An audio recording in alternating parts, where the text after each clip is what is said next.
I'm not trying to argue anybody's belief in evolution. I'm not trying to argue anything. All I'm really doing is explaining in a very short time what the Bible basically teaches. So we'll just pick up in Genesis chapter 1. There's several things that we can note from Genesis chapter 1. It says that in the beginning God created the heavens and the earth. So in the beginning we know that God existed. He exists. We know that He's a creator. He is massively powerful. He's able to create the heavens and the earth that you see. That's pretty powerful stuff. So, you guys read that? And know it's kind of small. Oh well, can't. Sorry. He is intelligent.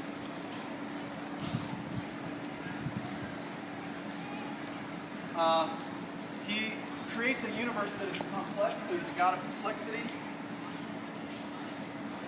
And he's also a God of order. So this is basically what we get just simply out of the very first verse of Genesis. Now, Genesis chapter 1 is just really the first description of this creation story. Now, there are two phrases that we'll see over and over and over again in Genesis 1. We'll see the first phrase, and God said, or God spoke, and it was. So we'll see this phrase over and over again. And God said. All right? And so when God speaks, the things that He speaks actually come into existence. So that's pretty powerful. So one of the takeaways that we can have from that is that God's Word is powerful. And if God's Word is powerful, we should respect His Word. Now God speaks, and He brings things into existence. So He creates the sun. This is my little terrible drawing. This is the worst drawing you'll probably ever see, just FYI. So He creates man and woman. Stick figures are about the best that I can do. He creates nature. Believe it or not, that is a tree. So every time God creates something, the other phrase that He says, the second phrase that He says, and it was good. So after He creates something, He says, and it was good. Now, verses 26 and 27 of chapter 1 are really, really interesting verses. In those verses, He creates man, and whereas, as He said it was good with everything else, when He created man, He said it was very good. So if God creates good things, it seems fair to say that God is Himself good. In verses 26 and 27, when He creates man, there's something interesting that happens. It says that in verse 26, He refers to Himself in the plural. Let us make man in our image. In verse 27, He refers to Himself in the singular. So, He creates man in His image. Man in His image. I have to talk while I write out, while I spell things out. So if he is referring to Himself in the plural in one verse and in the singular in another verse, the thing that we can really take away from that is that somehow, some way, God's oneness is different from our oneness.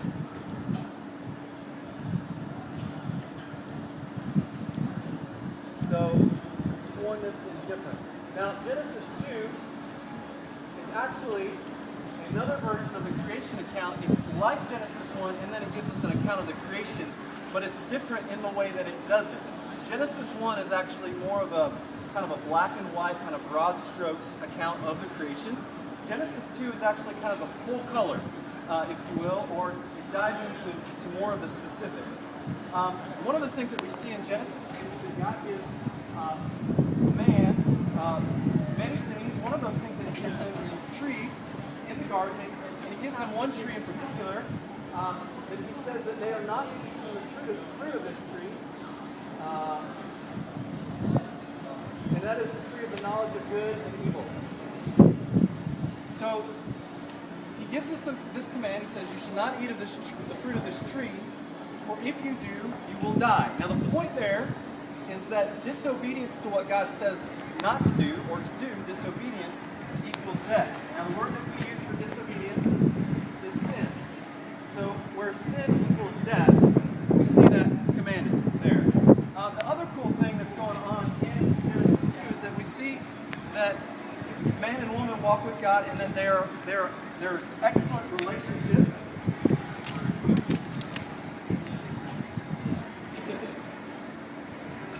But that man is morally responsible to obey God. God did not just create robots. He created human beings with consciences that are morally responsible.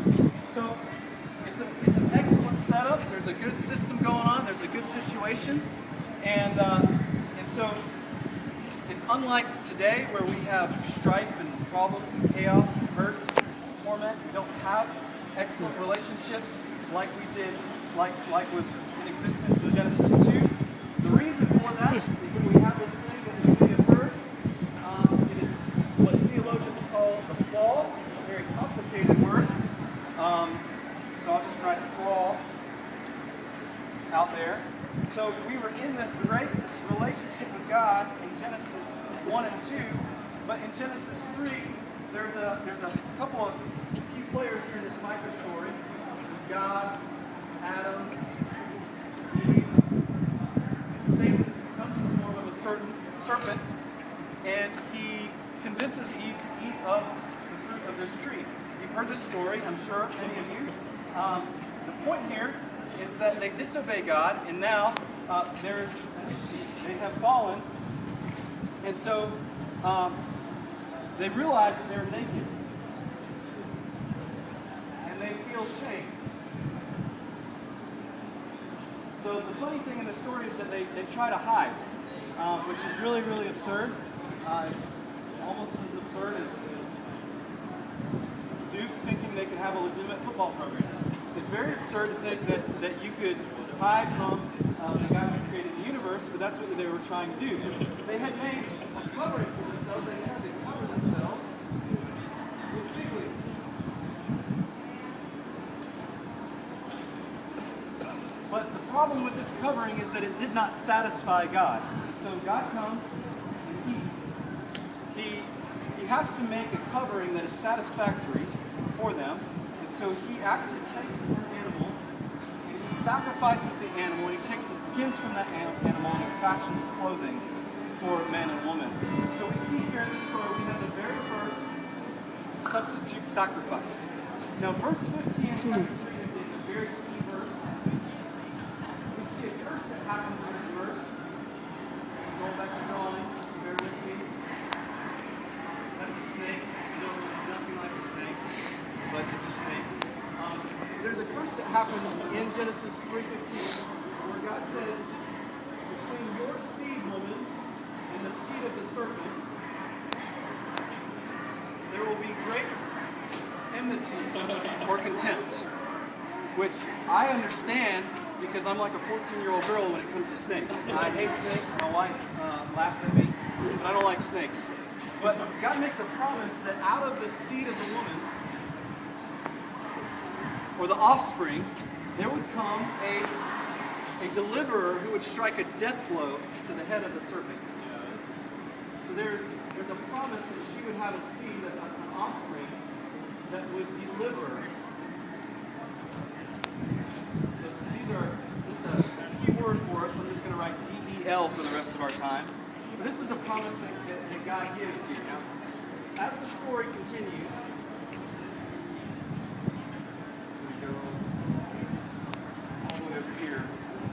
Genesis chapter 4.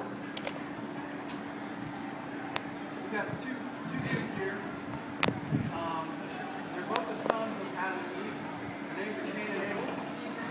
And they both bring sacrifices to God. We don't know a lot about these guys, but we do know that they bring sacrifices to God.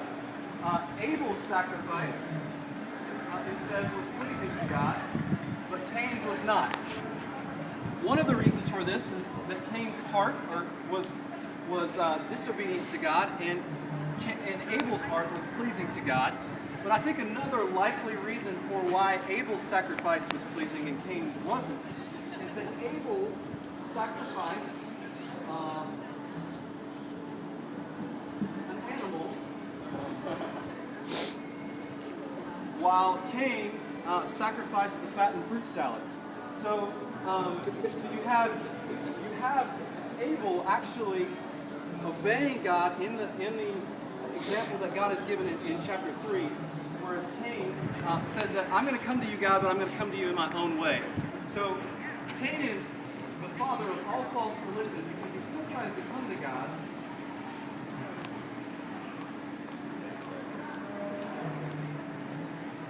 But he says to God, I'm going to come to you in my own way. So this is the beginning of all false efforts to try to come to God.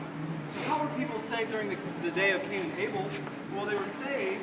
You may have heard that question, how were people saved in the Old Testament? They were saved by trusting in God's promises that he would provide a deliverer.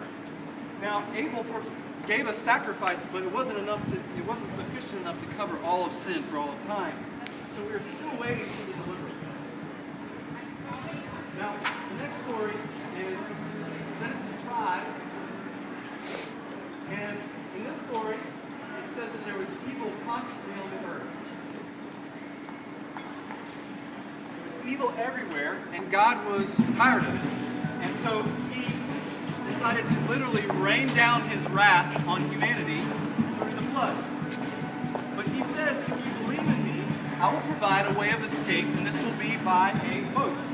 So you've heard about the ark, maybe? So I'm just going to draw a little ark here.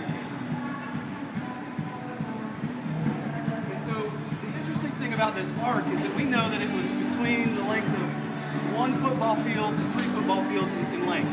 So very, very large boat. It wasn't like these little diagrams you see, the tiny little boat with animals' heads sticking out of it. It was a very, very large boat. But the interesting thing about this boat was that it only had one door. This is an example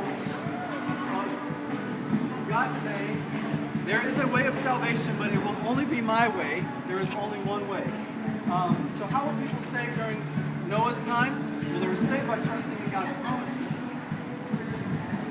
And yes, God did deliver them from the flood, but he has not yet delivered them from sin and death.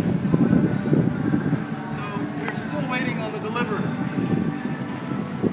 Genesis chapter 12, we introduce this guy named Abraham, and God makes several promises to Abraham. He promises him first, he's going to give him a great name.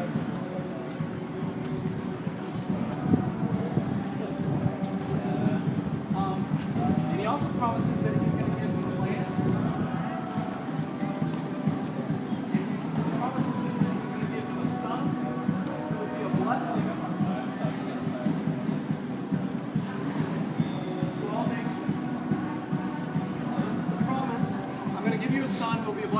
Now this is all fine and great, but Abraham didn't have a son, and he was really, really old, as was his wife.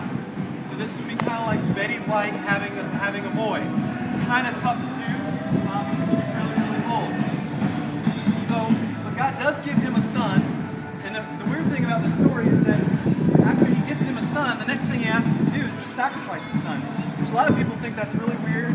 That's kind of chaotic, that's insane, God is cruel, Abraham's nuts for listening to him, but Hebrews tells us that Abraham was a man of faith, and he believed God, he trusted God, and he believed that God would actually revive his son from the dead. And so it's also possibly true that Abraham believed that his son may be the deliverer that God had promised. So he was a man of faith, he believed God, so he went to sacrifice his son, but before he could, God said to wait. And he provided another sacrifice. He provided a ram in the brush. It says to Abraham, look in the brush. And there in the brush, caught in the thicket, its horns, caught in the thicket was a ram. Now what's important about this is that the ram was caught by its horns, which means that its body was unblemished. So God provided an unblemished substitute sacrifice. Y'all tracking? So, this is what God has provided. So how were people saved during the days of Abraham and Isaac? They were saved by trusting in God's promises. They're still waiting on the deliverer. Now, fast forward. God does bless Abraham. His offspring grows, multiplies. He actually his kids grow into a great nation over many, many years. They find themselves in Egypt.